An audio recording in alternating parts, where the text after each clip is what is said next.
Selamünaleyküm değerli dostlarım. Hepinizi saygı ve sevgiyle selamlıyorum. Bugün Almanya'da trafikte araç kullanan herkesi ilgilendiren çok önemli bir gelişmeyle karşınızdayım. Çünkü Almanya'da trafik cezaları konusunda yeni bir dönem başladı. Öyle ki bazı küçük hatalar artık sadece para cezası değil, aynı zamanda ehliyetinizi de tehlikeye sokabilecek. Bu yüzden bu videoyu sonuna kadar izlemenizi özellikle rica ediyorum. Çünkü birazdan anlatacağım bazı detaylar gerçekten birçok kişinin bilmediği konular. Değerli dostlarım, Almanya'da trafik kurallarının ihlali konusunda özellikle şehirlerde yaşanan sorunlar nedeniyle denetimler daha da sıkılaştırıldı. Yetkililer özellikle şu konuların çok arttığını söylüyorlar. Bilhassa şehir içinde hatalı park, çift sıra park, yaya yollarının engellenmesi, bisiklet yollarının kapatılması. Ve bu nedenle bazı cezalar yeniden düzenlendi değerli dostlarım ve 2026 Mart ayındayız. Yani bu videoyu belki ileride izlerseniz 2026 yılında yeni cezalar düzenlendi. Ceza listesi. Şimdi gelelim en çok merak edilen konuya. Almanya'da bazı park ihlallerinin güncel cezaları şöyle. Park yasağı olan yerde park etmek. 1 saatten az yaklaşık 25 euro ceza. 1 saatten fazla yaklaşık 40 euro ceza. Okey. Öderim dersin belki. Çift sıra park yapmak normal ihlal 55 euro ceza. Bu biraz daha fazla cüzdan yakıyor ama gelelim şimdi soruna. Trafiği engelleme durumunda 80 ila 9 euro ceza ve bir ceza puanı. Ve değerli dostlarım burada dikkat. Bu bir ceza puanı, biraz sonra detaylı olarak size daha da fazla bilgiler vereceğim. İşte en büyük nokta bu. Yaya yoluna veya bisiklet yoluna park etmek. Normal ihlal 55 euro ceza.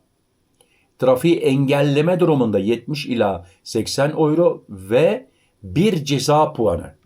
Bakın işte bu. Çok dikkat. Engelli park yerine park etmek yaklaşık 55 euro ceza, park süresini aşmak duruma göre 20 ile 40 euro arasında ceza. Yani değerli dostlarım, bazı sürücüler için küçük görünen hatalar aslında ciddi cezalara yol açabiliyor. Ama en büyük risk, burada asıl önemli konu şu. Almanya'da trafik cezaları sadece para cezası değil. Onu ödersin, gider biter unutursun. Bir de ceza puan sistemi var değerli dostlarım.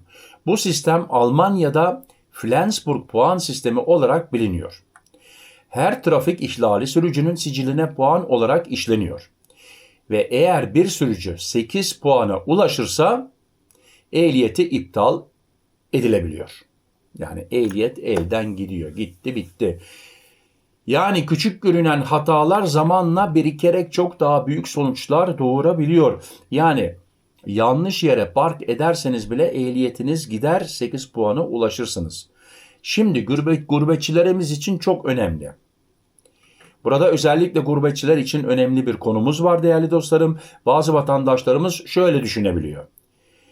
Ben yabancı plakayla geliyorum, bana ceza yazılmaz. Yani Hollanda'dan transit geçen bir vatandaşımız veya Belçika'dan. Ama bu doğru değil. Buna dikkat. Çünkü Almanya'da trafik ihlalleri artık dijital sistemlerle kayıt altına alınıyor. Seni sisteme işliyor. Yani polis kontrolünde veya trafik kameralarında bu ihlaller görülebiliyor. Bu yüzden Almanya'da araç kullanan herkesin bu kurallara dikkat etmesi gerekiyor. Şimdi Mart ayındayız. Biraz evvel dile getirdiğim gibi zaman yaklaşıyor. Sıla yolu. Haziran'da, Temmuz'da, Ağustos'da yollarda olacağız. Binlerce, yüz binlerce aracımız Almanya'dan geçecek biliyorum. Fransa, Belçika, Hollanda, İngiltere, İrlanda.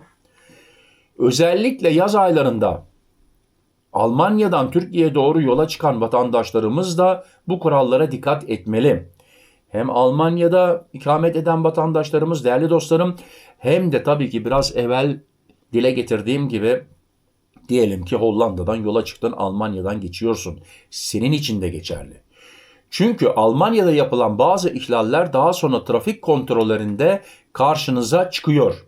Bu nedenle park kurallarına, trafik işaretlerine, bisiklet yollarına, yaya yollarına dikkat. Hız limitinize.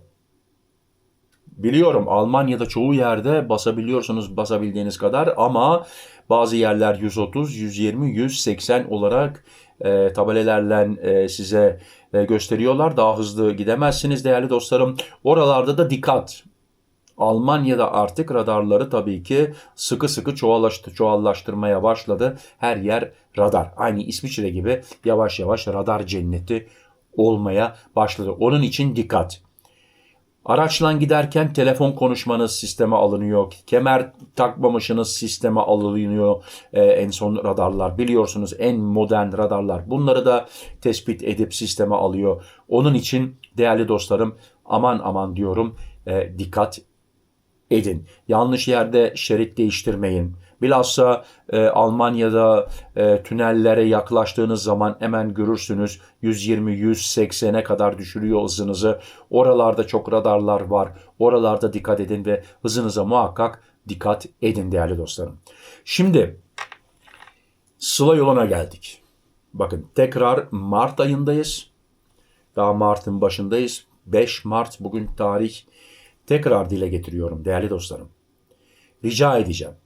Mağdur kalmayın. Şimdiden bütün belgelerinizi lütfen ve lütfen kontrol edin. İş arkadaşınızı uyarın. O da bir kontrol etsin belgelerini.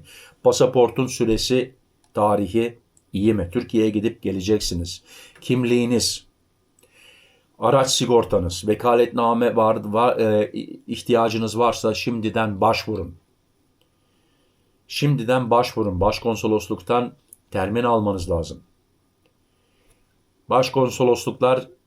Konsolosluklar sizi son tarihe kadar beklemiyor. Yani Mayıs'ın sonuna doğru müracaat ederseniz size ta Ağustos'da belki termin verirler. Onun için tekrar ve tekrar söylüyorum. Bunlara dikkat edin. Bilhassa pasaportlarınıza, kimliklerinize, oturma müsaadenize, ehliyetiniz hazır olsun, vekaletname lazımsa, aracının sigorta kağıdı, bunların hepsini şimdiden hazırlayın. Tarihlerini kontrol edin. Sırf kendinizin değil, eşinizin, çoluğunuzun, çocuğunuzun bunların. Ve tekrar söylüyorum, koluya, komşuya, iş arkadaşınıza, akrabalarınıza onları da uyarın, tekrar kontrol etsinler. Ve biliyorum bu senede bana yazacaklar yani. Abi biz unuttuk, ne yapabiliriz? Biz şöyle gidebilir miyiz, böyle gelebilir miyiz? Ondan sonra beraber tabii ki bir çözüm hep beraber ararız. Şimdi değerli dostlarım, özetle Almanya'da trafik kuralları giderek daha sıkı uygulanıyor. Küçük görünen hatalar bile para cezasına, ceza puanına ve bazı durumlarda ehliyet riskine neden olabiliyor. Bu yüzden özellikle Almanya'da araç kullanan vatandaşlarımızın çok dikkatli olması gerekiyor bundan böyle. Eğer bu video faydalı olduysa videoyu beğenmeyi, kanalıma abone olmayı, bildirim zilini açmayı unutmayın. Ben Murat Bozdoğan. Bir sonraki önemli haberde tekrar görüşmek üzere. Hoşça kalın, sağlıcakla kalın, benimle kalın.